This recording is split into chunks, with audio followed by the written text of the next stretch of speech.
எல்லாம் வல்ல அல்லாஹ்வினுடைய நல்லடியார்களே, இந்த திருக்குர்ஆனை நாங்கள் படித்து பார்க்கின்ற பொழுது வெற்றியாளர்களுக்குரிய பழக்க வழக்கங்களை பற்றி அல்லாஹ் தஆலா பலவிதமாக பல இடங்களில் கூறியிருப்பதை நாம் பார்க்கலாம்.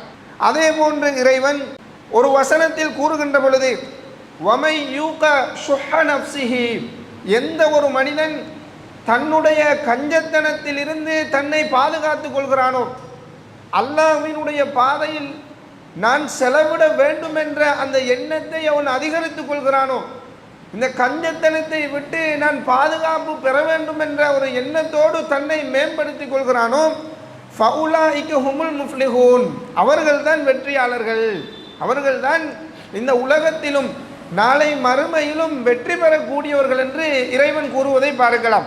முதல் கட்டமாக இந்த கஞ்சத்தனத்திலிருந்து பாதுகாப்பு பெறுவது என்பது, கஞ்சத்தனத்திலிருந்து பாதுகாப்பு பெற்ற மனிதர்கள் என்பவர்கள் அல்லாஹ்வினுடைய பார்வையில், இஸ்லாத்தினுடைய பார்வையில் இந்த உலகத்திலும் நாளை மறுமையிலும் வெற்றியாளர்களாக பார்க்கப்படுகின்றார்கள் என்ற ஒரு விடயத்தை நாம் புரிந்து கொள்ள வேண்டும். அதே போன்று அல்லாஹ் தஆலா இன்னும் ஒரு வசனத்தில் சொல்லுகின்ற பொழுது வஹா அன்தும் ஹாஉலாஇ துதுஊன லிதுன்ஃபிகு ஃபீ ஸபீலில்லாஹ், அல்லாஹ்வினுடைய மார்க்கத்திற்காகவும் அனாதைகளுக்காகவும் ஏழைகளுக்காகவும் அல்லாஹ்வினுடைய பாதையில் செலவழிப்பதற்காக நீங்கள் அழைக்கப்படுகிறீர்கள்.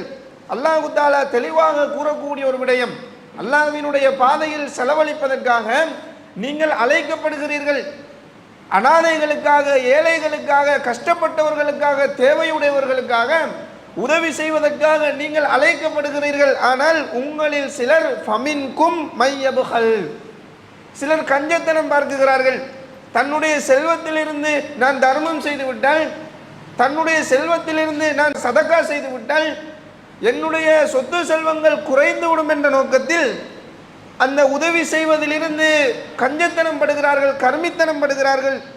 ஒமை எபுகல் ஃபஇன்னமா எபுகலு அன் நஃப்ஸிஹி, அல்லாஹ் தஆலா சொல்லக்கூடிய விடயம், யாரெல்லாம் எப்படி கஞ்சத்தனம் படுகிறார்களோ, அல்லாஹ்வினுடைய பாதையில் யாரெல்லாம் செலவழிப்பதற்கு பின்வாங்குகிறார்களோ, கொடுக்கக்கூடிய அந்த தரத்தில் இருந்தும் தன்னுடைய சொத்து செல்வங்களை உரியவர்களுக்கு கொடுக்காமல் தன்னை தடுத்துக் கொள்கிறார்களோ, அவர்கள் தங்களுக்கு தானே கர்மித்தனம் செய்து கொள்கிறார்கள்.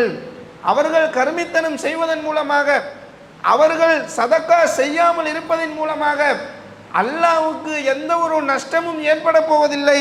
மாற்றாக அல்லாஹ்விடத்தில் தேவையுடையவர்களாக நாங்கள் தான் இருந்து கொண்டிருக்கின்றோம் என்பதை தெளிவாக்கிவிட்டு இறைவன் இறுதியாக சொல்லி முடிக்குகிறான், வ இன் ததவல்லவ் யஸ்தப்தில் கௌமன் கைரக்கும் சும்ம லா யகூனு அம்சாலக்கும், நீங்கள் அல்லாஹ்வினுடைய பாதையில் செலவழிப்பதிலிருந்து பின்வாங்கக்கூடிய ஒரு சமுதாயமாக இருந்தால், உதவி செய்யக்கூடிய அந்த நிலையில் இருந்தும், சதக்கா செய்யக்கூடிய அந்த கட்டத்தில் இருந்தும், அல்லாஹ்வினுடைய மார்க்கத்தின் தேவைகள் உங்கள் முன்னால் வைக்கப்படுகின்ற பொழுது அந்த தேவையிலிருந்து, அந்த நன்மையிலிருந்து பின்வாங்கக்கூடிய ஒரு கூட்டமாக நீங்கள் இருந்தால், அல்லாஹ் தஆலா உங்களை அப்படியே அழித்துவிட்டு உங்களுக்கு பகரமாக வேறு ஒரு சமுதாயத்தை கொண்டு வருவான். சும்மலா யகூனு அம்சாலக்கும், அவர்கள் அப்படி இருக்க மாட்டார்கள்.